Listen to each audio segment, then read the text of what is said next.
how many of you recognize this piece? Any of you that are on here?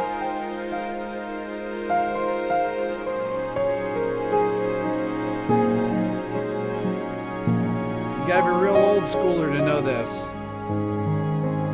Chris knows it. There we go.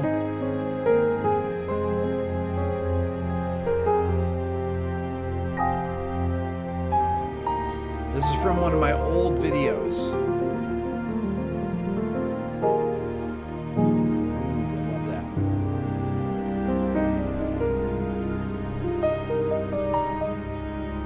I used to play this at the beginning of my live streams on this second channel. It's almost done here.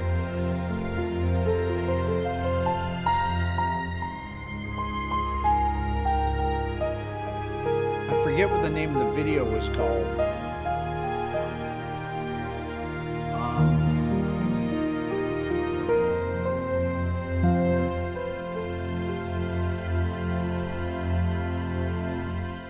So when I started this channel, the second channel, I would come on. I started it 8 years ago almost, because I started it right after I started my main channel.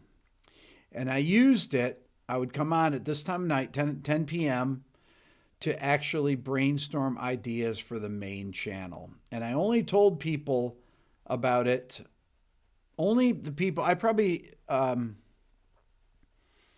maybe I had 30,000 followers when I did this. And this is when I was doing all my modal scale videos, things like this. I used to play records, used to do all that kind of stuff. And then I probably used it for probably 2-3 years. If you go way back, you'll find live streams back in 2018. 2017, 2018, way back. And then the channel was kind of dormant for a while. I would occasionally put things on it. Then I started to, I decided that I was going to remake it. It used to be called Rick Beato Live. And then I changed it to Rick Beato 2. And I put up my Brian May interview on this channel. And I thought, I'm going to split some of the interviews up and put them on this channel because I really didn't know what to do. Now, this channel has 560,000 subscribers to it, which is obviously a subset of the main channel. But I've gone back and forth by uploading original content here and also using it as a clips channel. And this is kind of one of the things that I'm thinking about, because when you have a clips channel, I mean, I have some videos that are 3 hours long, like Daniel Lanois, and some people that don't get through a 3-hour video, they might watch some of it, then they forget to come back to it. And Rhett, you're just in the middle of my Ted Joya video. There you go. See, Rhett used to come on here too. That's how What Makes This Song Great got started. It was from Rhett coming on one night early on when I played the multi-tracks to All the Small Things. And then we had lunch the next day. And he said, you should really do a series or do a video on that, song breakdowns using multi-tracks. Because when Rhett was working here, interning here, I used to play these things all the time. All these, what's up, Pierre? My good friend Pierre Piscatelli. What's up, Pierre? You should subscribe to Pierre and subscribe to Rhett if you don't subscribe to him. But you should definitely subscribe to Pierre's channel. Still waiting on that royalty check. Eric Clapton, $10. $10 from Eric Clapton. Woo! So I'm really trying to figure out what to do with this channel. So part of it is I thought, okay, I have put a lot of interviews on here. Things that are maybe more esoteric. People that I put the Dirty Loops interview on here. People that I figure in the future I will get. That was a last minute interview that I did with them. They didn't have any of their instruments. They couldn't play on it. In the future, I'll have them back and we'll do something on the main channel that involves playing. So I like having both channels here, but I don't think it works as a clips channel, and I'll tell you why I think that, and you can tell me if what you think about this. If I have someone like Danny Carey, the drummer from Tool, and I put a clip up here, then people that are interested in Danny Carey are already going to watch the video, so they've already seen it. So they're not going to click on a clip of it. So what I need to do is keep this for original content, but a different type of content that is than what is on the main channel, which I have done. I did a recording video on here, like a drum ambience video, things like that. There's live streams that I would do on here, like this one. And, you know, maybe have mixing production.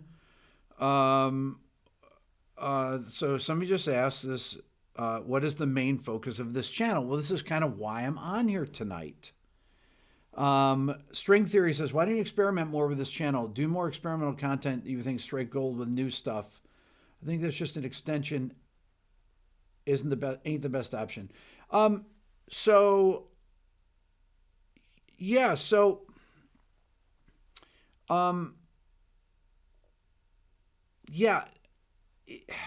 Here's the problem.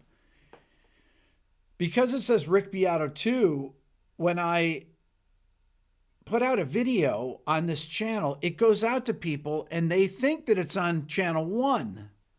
So I think it's kind of confusing to them. And then when I put out a video on the main channel, like I did, the Ted Gioia video that Rhett said he was just watching, and if you haven't watched my Ted Gioia video that I put out today, you should check it out. Aaron just put up a poll here. Music production, in-depth theory. So fill out the poll if you can. What did Rhett say here? Rhett said something here. Let me go back and read this.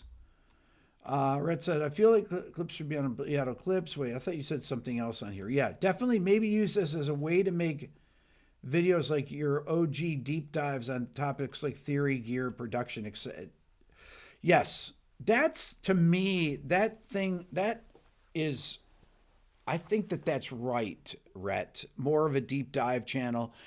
Some of the things that we used to do on the main channel that may not be, that at this point are kind of esoteric. When you remember we did our amp versus amp videos, or those kind of things, when you would come over and the floor would squeak in the control room. I mean, now that I've got the control room, there you go, exactly. Now that I have the control room without a squeaking floor and everything is up and running, I think this is a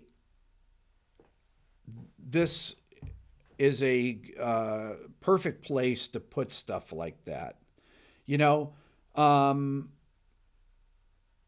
Megatron, what did Megatron say? And Aaron is what's up, Deb?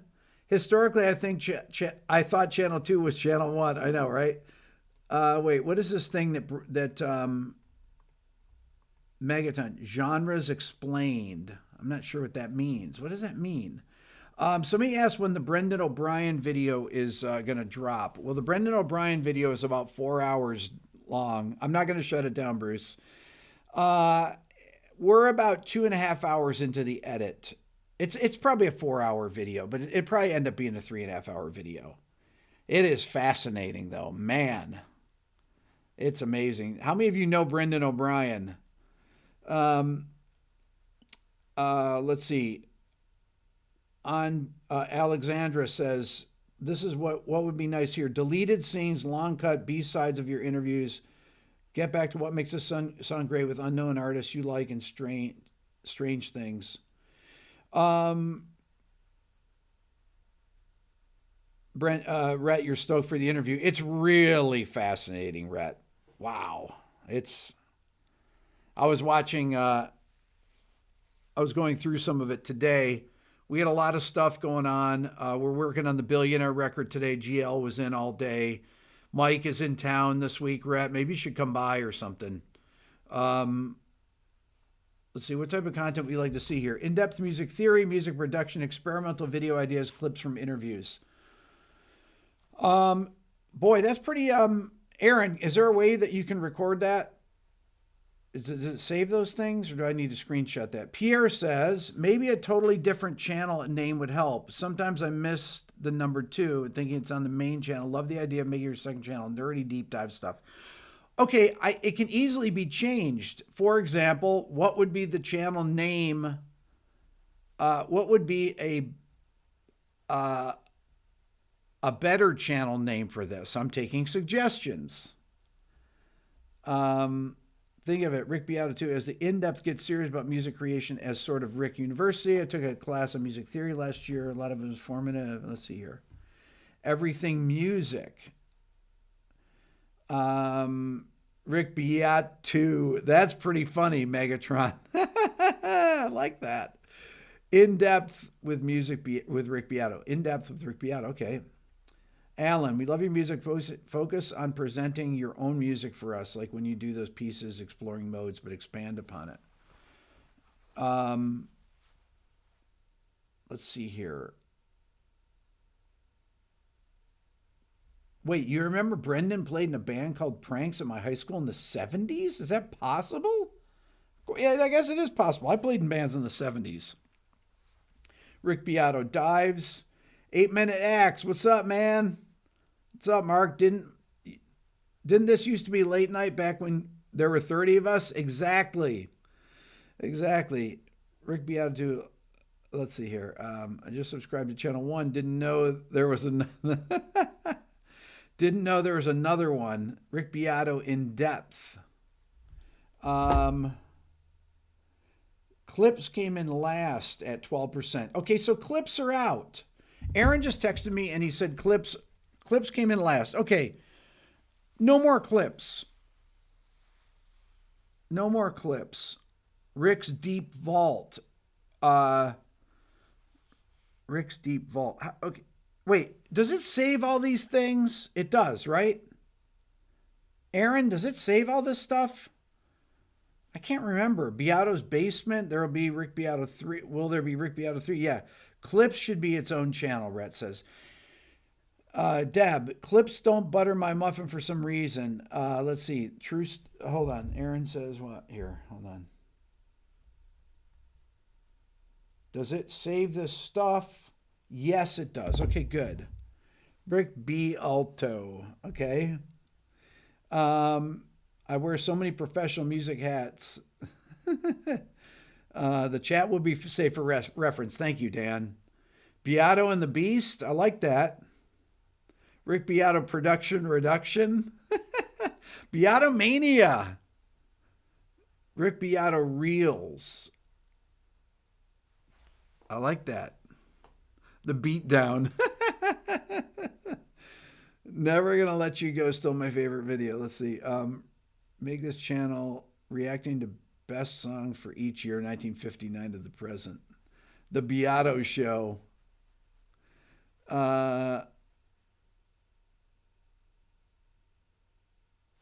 Let's see here. Red Show, what's the name of my studio? Well, it used to be Black Dog. Black Dog Sound.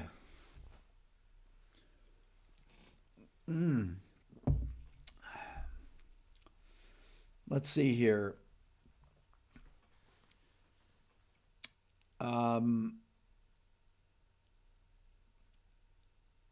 Cooking with Rick. Big Ricks. I like it. Okay, so there's a lot of things on here. Beato Burger is a cooking channel. Rick Beato, did you hear that? In the studio with Rick. That's not bad.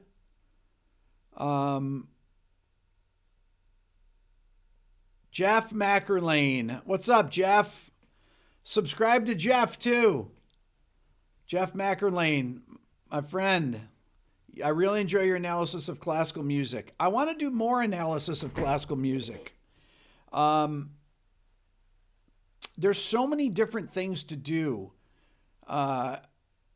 I I feel like sometimes I'm just getting started with this. I just jammed with Dylan and Layla tonight. We were working on the solo to Comfortably Numb. Dylan was playing the out chorus solo, and it's so funny to watch Layla play fills and stuff like that, and I'm playing bass, and we're rehearsing, and then I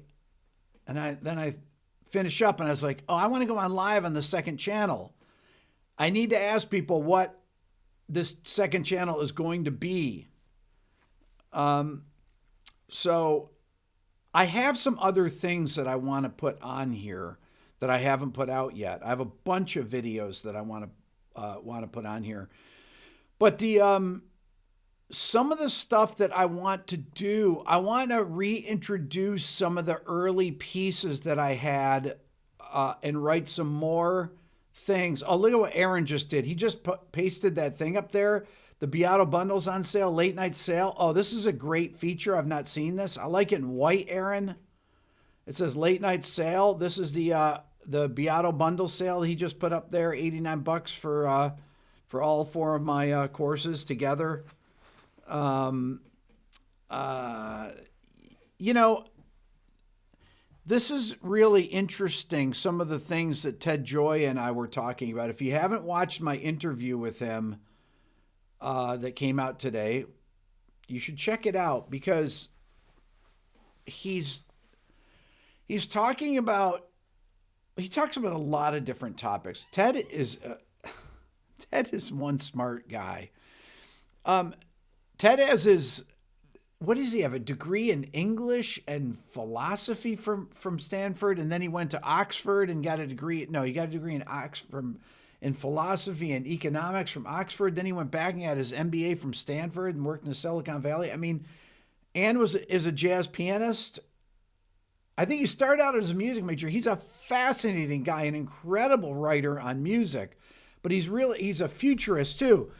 And I've been really wanting to do interviews with people that are peripherally associated with music, that more in the vein of Ted, that I think is that is very fun to do. I think it branches out a little bit. It's fascinating. I was talking with I forget who it was. Maybe it was Tim Pierce the other night. Oh, I like Rick's soundstage. That's good too. And we're talking about what other channels people watch that compare, like my main channel, for example. Okay, this is really weird.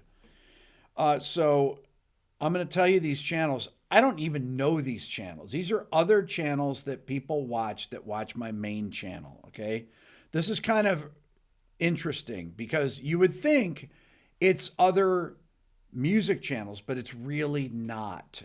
It's what I call generalist channels, I guess. I mean, a lot of these I don't even know what they are, and I haven't even looked at them. So this is my audience. So it breaks it out into two different things. First of all, it's like these are videos, I believe, that the audience watches. Let's see. He always does this. Sweet Spine. I don't know what that is. Norm Macdonald, Turtle Joke. Uncle Phil playing pool. The real meaning of Lucy in the Sky with Diamonds. Can men compete with women in tennis? We moved from California to Alaska to go something. He doesn't have it. What's the deal with pound cake? Just knocked your guard out cold. I don't know what that is. What was this, a felony? Some things, I mean, these are just, I don't even know what these things are. Okay, this is what my audience watches. Here's channels my audience watches, and I don't even know these things. Alien Simulation, Eye Full of Intrigue, movie shorts, encouraging inspirational words, Cinema Home, The Feed Ski, Life of Logos, Easy Podcasts, The Cody Tucker Show, Shabby Trick, Thinking What? John Boy Media. I don't know what any of these things are. Life of Logos. What is that? So these are channels that my audience watches. Um, it's people that haven't heard of any. I haven't heard of any of these channels. So I'm not sure. I'm not sure what that is. Well, you know what that says is that people that watch my channel are a lot of them are non-musicians. So that's what that tells me. And they're different all the time, and none of them are music channels. Yet all my music friends have. Or okay, I'll give you an example. People that watch this channel, though. Let's see. This is a subset of the other channel. I would bet it's probably. Is that interesting at all? Because I think this is pretty interesting. Okay, so this channel. Here's other channels that people watch that watch this channel. Okay. I bet this is music channels. I think. I don't know. I have no idea. Okay. Here we go. Rick Beato, right? My main channel. The Howard Stern Show, Rhett Shull, Music is Win, Axis TV, Anderton's Music, The Rubin Report, Vertex Effects, Enter the Jam, Professor of Rock, Paul Davids, Tim Pierce, Philip McKnight, Real Time with Bill Maher, and Roy Ziv Music. So those are more. Now these are more of what some people would think would be things that.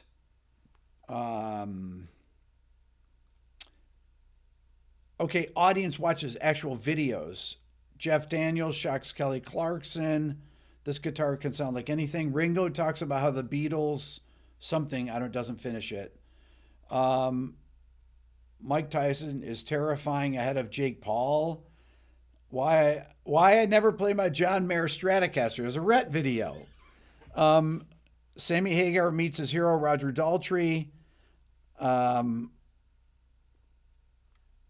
So these are videos that people watch. Other channels, the people that subscribe to this channel watch. Okay, so it's very different.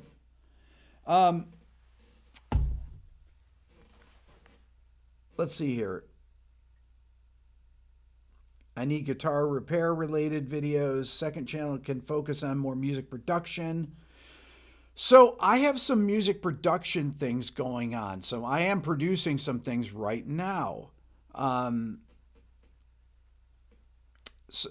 which is really fun. I mean, I spent a lot of today working on the new Billionaire record. We have 6 songs that I think we have two overdubs to do on one song, and then we'll have 6 songs completely tracked.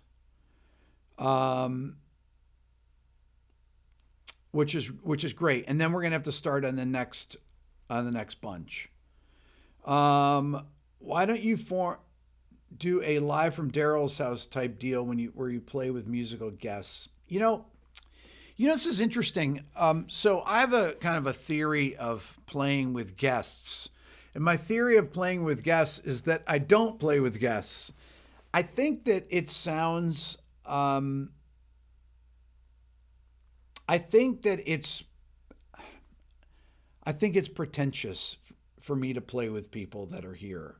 I think it's disrespectful, and it's I don't know. I just feel that way. I don't want to pick up a guitar when I'm interviewing anybody that I'm interviewing. Am I going to pick up a guitar and play with George Benson? No. I just don't like that, I mean, I was trying to think of somebody that I would have played guitar with if I just had a singer on and they wanted to do a song. I would play. I might play with them. I think it's just disrespectful to play with people. Period. That's it. That's why I don't do it. I don't pick up a guitar. I don't talk over them. I try not to talk over them. Deb says, yeah, presumptuous, even though you're an amazing player. Thank you, Deb. Appreciate that. You always lay down a good canvas for the interviews. That's so I like that. That's a great way of thinking of that. You could play with Danny Carey, Jimmy Chamberlain. I would never play with those guys. Like, what am I going to play? Am I going to play Jelly Belly with Jimmy Chamberlain? I would have loved to have played Jelly Belly with Jimmy Chamberlain. That would have been amazing. Um, it's disrespectful, and I don't want to. And to me, it would be me. I don't want to draw attention to myself on these things. It's just disrespectful, I think, and it's nothing I would ever do to it. Now, I'm going to change topics for a second here. I made this video about my ADD when I had about 30 cups of coffee. I drank way more coffee on that video. If you guys saw that, my freak out video here where I was obsessing about the background. Well,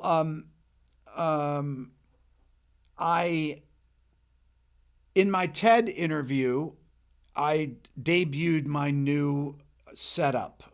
I bought a round rosewood table.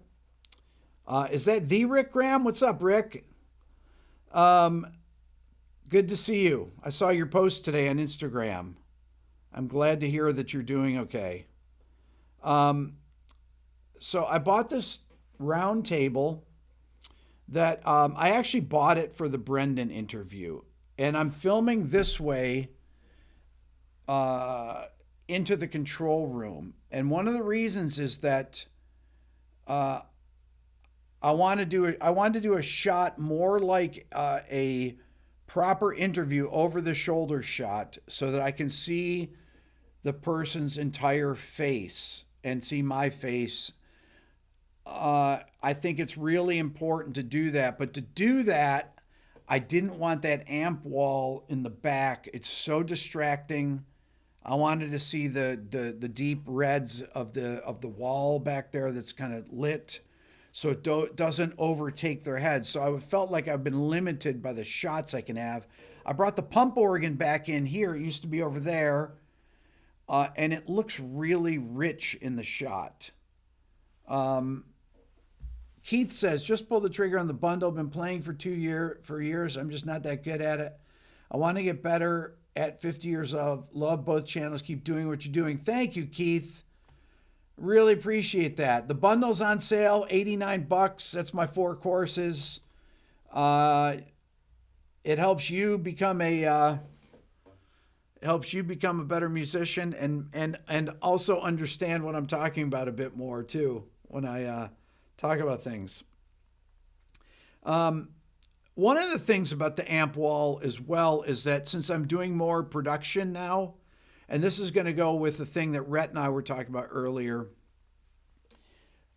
So I have full stacks behind those things. So there's all these cabinets that I don't get to use. And now that I'm doing now that I'm doing production, I need to be able to get to those things.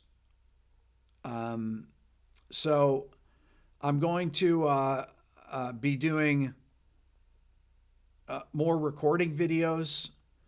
What's my least used amps? The ones with the most dust on them.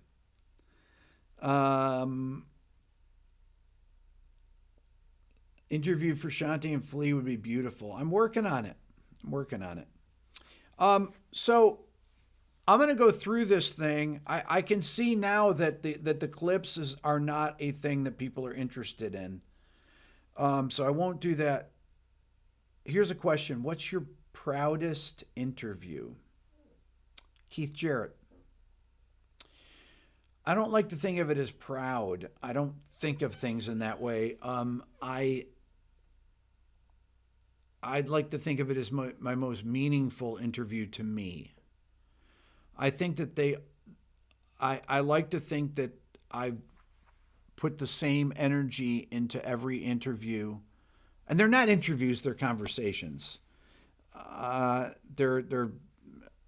interview would mean that I have a list of questions that I'm asking people. I think the closest thing to an interview I did was Bob Clearmountain. And the Thank you, Deb. Appreciate that. The Bob Clearmountain interview happened. I might have said this on a live stream, but it was an unplanned interview because I did the video with Adrian Ballou, Steve Vai, Tony Levin, and Danny Carey at Apogee Studios in LA. And Apogee Studios is owned by Bob Clearmountain's wife, Betty. And I guess she's the, not publicist, what would you call her? She works for them and does all their social media things. And she said to me, it'd be great. You should interview Bob Clearmountain. I said, oh my gosh, I'd love to interview Bob Clearmountain. And she says, well, he's here today. Why don't you do the interview right after you do this one? So I said, okay, well, give me a few minutes. So we literally, with no preparation, we reset up for Bob. I got a quick bite to eat, and then I instantly interviewed Bob, because when am I going to get a chance to interview Bob Clearmountain?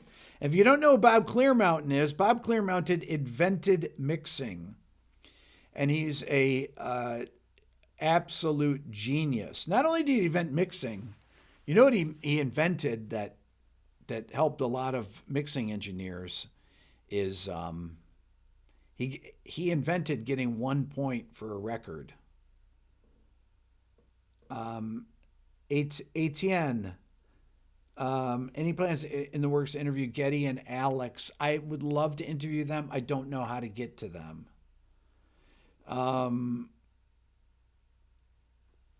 Hopefully it will. Hopefully it will happen. Greg from Rochester worked House Sound, Milestones, and East Ave. Tony 11, Steve Gadd, many would drop by. That's so cool. I talked about Steve Albini. I see Megatron said R.I.P. Steve Albini. I talked about Steve in my video on Saturday, my live stream, and I just wanted to, I'll say what I said in that. There are so many great Steve Albini interviews. I mean, fantastic interviews. I think Steve Albini was absolutely brilliant. What a great, thoughtful, intelligent guy he was. Beyond his aesthetic for recording, he just had... Go watch an interview with him. It's really... oh my God. Well, he's so well spoken. He is so well spoken. There's nothing I could have asked Steve that he hasn't said. Well, I just watched an interview the other day of him talking about working with Jimmy Page and Robert Plant. And he was a brilliant guy. And just listening to him, talk about it, and his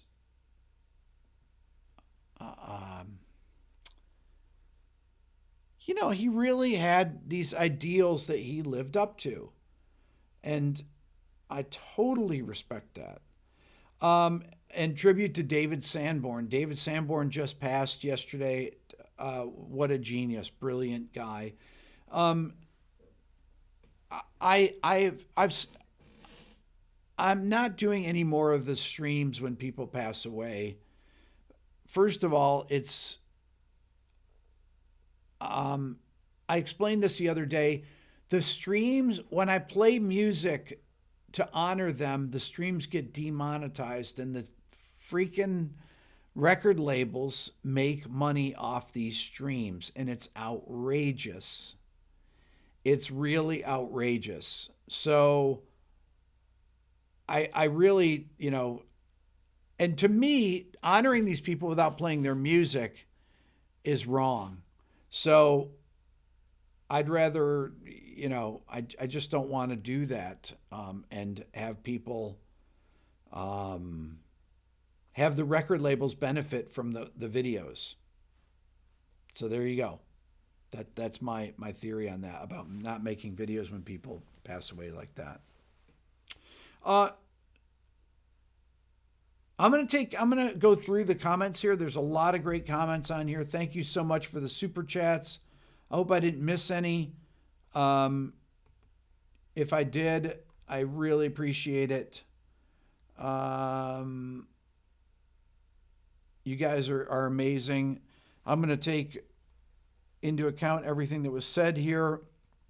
Really appreciate all the thoughts. And if you have any other thoughts beyond this, obviously leave them in the comments once the stream is over. But I appreciate you guys coming on. This has been very helpful. Aaron, thank you for the poll that we had. That really solidifies my thinking. My thinking on this. You guys are great. So there you go. So this is about this channel, Rick Beato 2, or whatever it's going to be called. I'm going to think about renaming it and look into that. We'll see you guys. Have a great, great evening. Take care.